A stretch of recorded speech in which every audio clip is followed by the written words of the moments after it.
¿Cómo diferenciar entre un concepto y un objeto?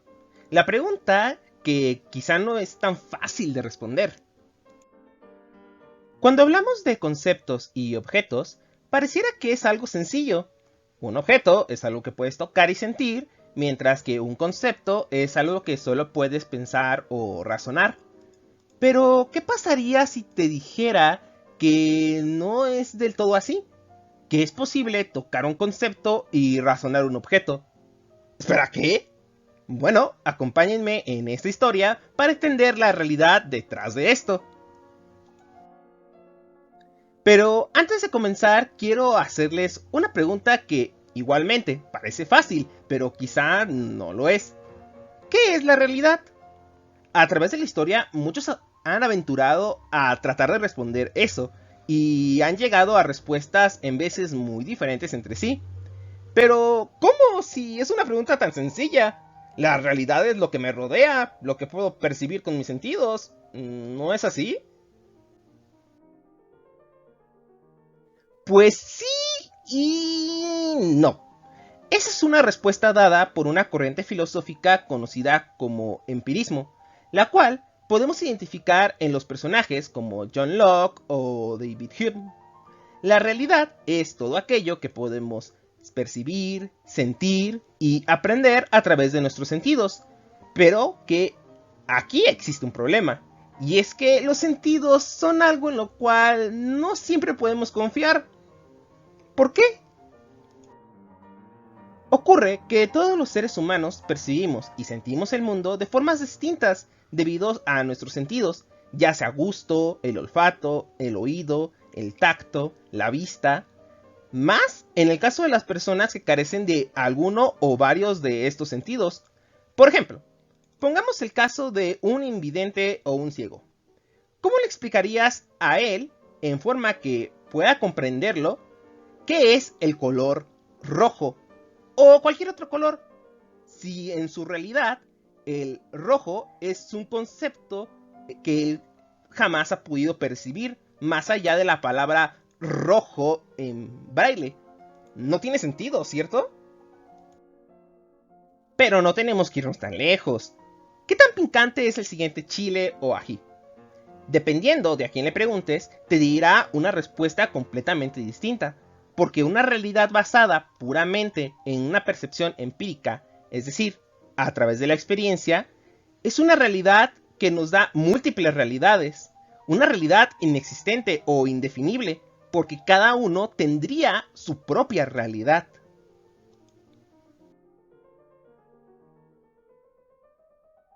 Pero, si la realidad es inexistente o indefinible, ¿cómo puedo saber que en verdad existo? Eso fue justo lo que el filósofo René Descartes un día se preguntó. Él quería dar respuesta a la pregunta ¿qué es la realidad y cómo es posible definirla o conocerla? Así que lo que hizo fue lo que los filósofos mejor saben hacer. Hacerse preguntas e intentar, mediante la lógica y el pensamiento, tratar de responderse. Descartes, tras mucho pensar, llegó a la conclusión de que si quería entender la realidad, debía primero dudar de todo, y eso incluía dudar de su propia existencia, lo que nos lleva a la frase que seguramente alguna vez habrás escuchado, seguramente fuera de contexto. Pienso, luego existo.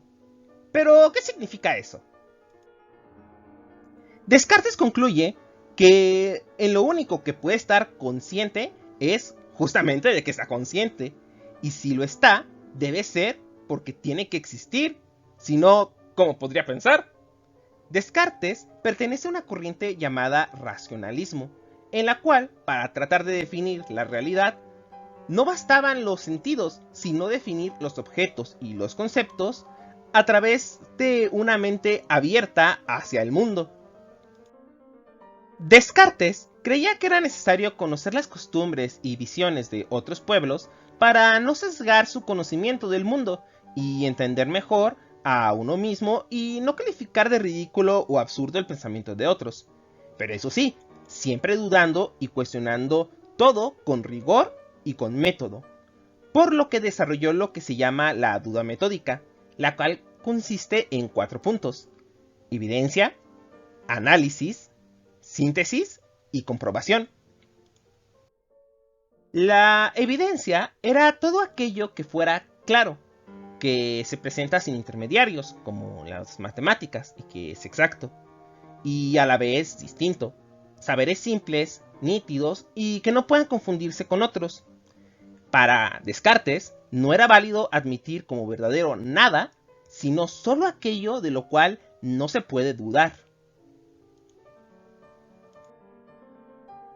El análisis, consistente en dividir o descartar. ¿Entienden? Porque estoy hablando de Descartes. Ok, mal chiste. Continúo con la explicación. Es separar el objeto de estudio en tantas partes como sea posible, para solucionarlas y entenderlas mejor parte por parte. La síntesis, la cual consiste en reconstruir los conocimientos del análisis, conducir con orden los pensamientos, pasando de lo más simple hacia lo más complejo, como cuando uno arma un rompecabezas. Pero mejor aún, regresemos al ejemplo del invidente al que le queríamos explicar lo que es el color rojo. ¿Qué es el rojo? Un color. ¿Qué es un color? Una frecuencia o una mezcla de luz. ¿Qué es la luz?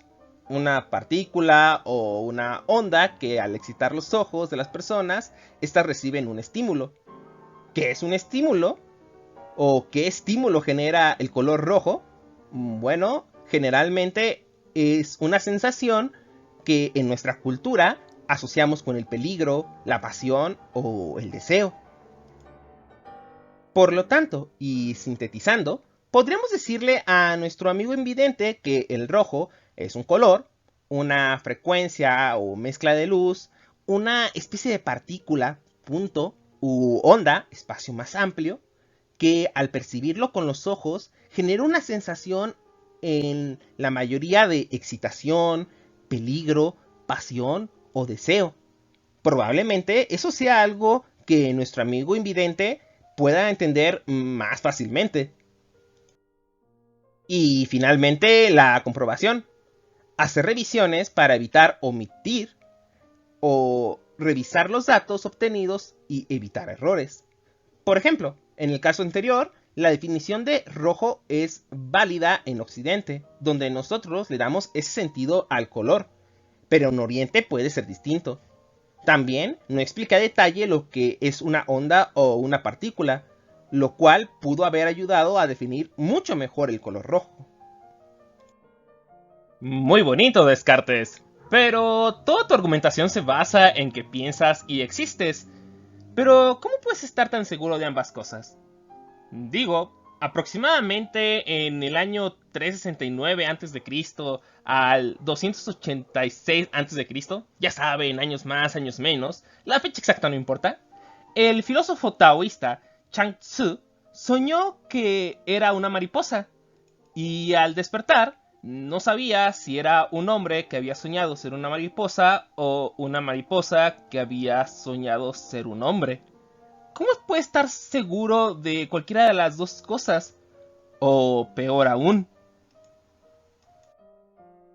¿qué tal si te tratase todo de una simulación? John Horton Conway en 1970 diseñó algo llamado el juego de la vida, una simulación computarizada a partir de reglas muy básicas, la cual era capaz de crear patrones complejos, tanto predecibles como impredecibles o infinitos, donde cada uno de los puntos de la simulación representaban criaturas o puntos que vivían, se reproducían o morían según unas reglas y una disposición puesta en un principio. De este modo, la simulación podía crecer, mantenerse estática o durar solamente unos segundos o miles de años y luego desaparecer. ¿Qué tal si vivimos en la Matrix y todo lo que eres o percibes no es más que una programación dada por alguien que te hizo pensar que tú eres tú y que la realidad es la realidad? ¿O qué tal si no eres más que una parte de un gran experimento social y televisivo, como nos planteó la película protagonizada por Jim Carrey, The Truman Show? donde el mundo no es en realidad más que un gran estudio de grabación, donde todos son actores, simulando tener una vida común, menos el protagonista, que vive en un mundo construido solo para él, pero del cual no es consciente en un principio. Si todas las cosas que pasan en tu vida están planeadas para que ocurran así y te llevan a actuar de una o tal forma, ¿realmente se puede decir que existes? Nah, no se preocupen, según el profesor está exagerando. Eso es solo ciencia ficción. ¿O no? ¿Jamás te has percatado cómo Google sabe muchas veces lo que quieres buscar antes siquiera de buscarlo? Esto lo logra gracias a que Google sabe todo de ti, incluso más que tú mismo. ¿Dónde has estado? ¿Con quién has hablado? ¿Qué has visto y por cuánto tiempo? ¿Cuáles son tus intereses? ¿Y qué te disgusta? Por lo que su algoritmo predice lo que tú quieres y te conduce a buscarlos. O tal vez no. Tal vez lo que pasa es que el algoritmo no predijo lo que querías buscar, sino que te indujo mediante imágenes, videos, memes y demás cosas vistas en tu feed para que en ese momento pensaras en eso. Entonces, ¿tú pensaste libremente que querías esos audífonos de Amazon o fue Google y Amazon quienes pensaron por ti y te condujeron a comprar esos audífonos? Entonces, si yo no soy quien piensa, ¿cómo sé que existo? Sí, el siglo XXI da mucho miedo. Pero ya nos desviamos un poco del tema. Según Descartes, entonces podíamos conocer las cosas a través de un método. Pero unos cuantos siglos después, aparecería un joven, poco viajero, obsesivo y de hábitos increíblemente metódicos, llamado Immanuel Kant, que se planteó, ¿habrá alguna otra forma de conocer el mundo o los objetos? ¿Es posible conocer el conocimiento desde otra perspectiva?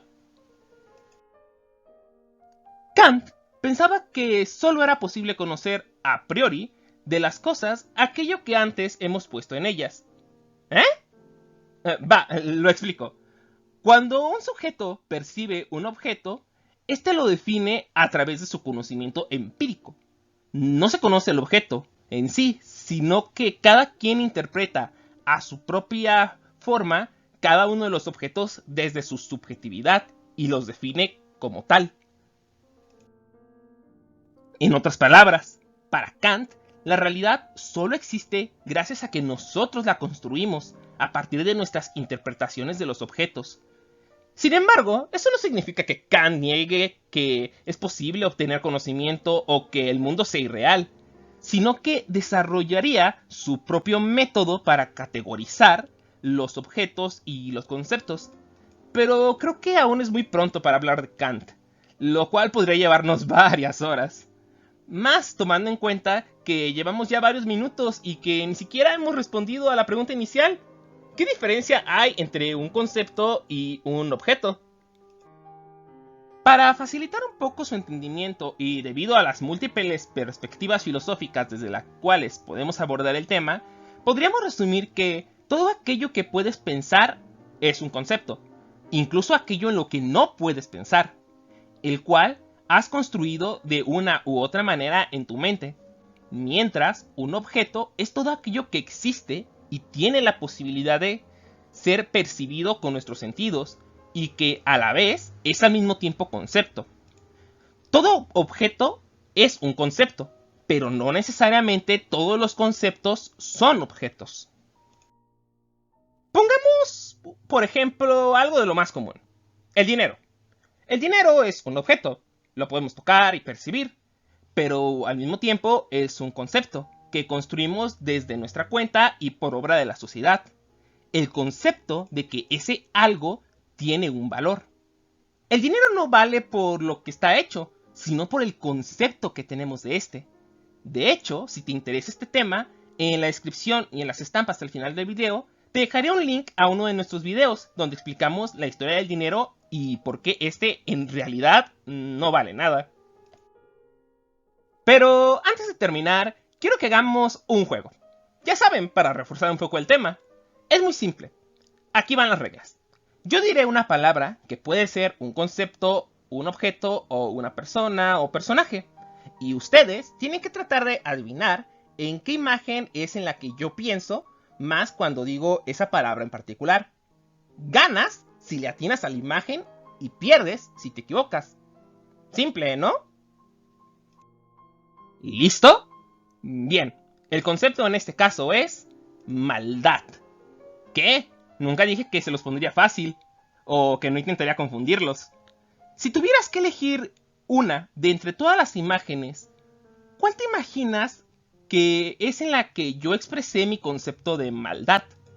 Para lograr esta hazaña, lo que necesitas hacer es, por un lado, definir tu propio concepto de maldad, deconstruirlo y reconstruirlo en lo que imaginas que es mi concepto de maldad. Te doy si quieres unos momentos para que puedas pensarlo. Si quieres, pon pausa. ¿Ya está? ¿Estás listo? Muy bien. Esta es la correcta. ¿Acertaste? ¿Sí? ¿No? ¿Cuál es la causa? O bien, tu concepto de maldad coincide con mi imaginario, o bien, no coincide para nada. ¿Por qué elegí a la niña con el globo? Bueno, era la única que me parecía peligrosa. Digo, niña blanca, de 8 años, entre un montón de monstruos, en una habitación vacía, con un globo rojo y con el concepto de maldad. Yo diría que algo se trae. Ok, volvamos a hacer el juego. Pero ahora diré un objeto, y ustedes tratarán de adivinar cuál de todas las imágenes representa el objeto en cuestión. En este caso, cuento. Al igual que en el caso anterior, debes adivinar cuál de todas las tarjetas es la que representa cuento para mí. Te doy unos momentos para que puedas pensar o poner pausa. Y... bueno, ¿listo? Muy bien. La respuesta es esta. ¿Acertaste? ¿Sí? ¿No? ¿Qué diferencia hubo? En este caso, el objeto cuento fue transformado en el concepto de cuento y reconstruimos en un nuevo objeto, en este caso una imagen. ¿Por qué elegí esa tarjeta? Bueno, el primer cuento en el que pienso yo siempre es Caperucita Roja y sus personajes, el lobo disfrazado de la abuela. Ok, hagamos un último intento. En este caso diré el nombre de una persona o un personaje, y a partir de las imágenes ustedes deberán realizar lo mismo que en los casos anteriores. La persona en este caso es Homero Simpson. Te voy a dar unos momentos para poner pausa y pensar en la respuesta. ¿Estás listo? Muy bien, ahí va. ¿Acertaste? ¿Sí? ¿No? ¿Qué pasó? Todos teníamos quizá un concepto de Homero Simpson distinto y lo relacionamos con un capítulo de la serie en particular. Deconstruimos al personaje y lo reconstruimos en una de las imágenes que teníamos entre las opciones. ¿Por qué yo elegí esa imagen y no otra? Bueno, porque era un hombre gordo, calvo, y me recordó a lo que Homero haría si se ganara la lotería. Ser el hombre más grande del mundo y estar cubierto de oro de 14 quilates. ¡Salve, rey Homero! Espero que el video les haya ayudado a entender mucho mejor tanto las diferencias entre los conceptos y los objetos, y el cómo conocemos o le damos forma a la realidad, o realidades, del mundo, según la corriente filosófica. Pero al final, ¿tú qué dices? ¿Qué corriente de pensamiento llamó más tu atención?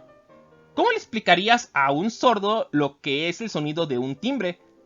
¿Crees que realmente piensas por tu propia cuenta y existes? ¿O crees que todo es una simulación? ¿Te gustó el juego del final? Házmelo saber en los comentarios. Y eso es todo por hoy. Gracias por ver el video. Si te gustó, por favor dale un like y compártelo. No olvides suscribirte. Publicamos videos sobre historia, didáctica, filosofía, informática, arte y cultura siempre que nos es posible. Si quieres apoyarnos, suscríbete y no olvides activar la campanilla para recibir notificaciones cada que subamos un nuevo video. ¡Hasta pronto!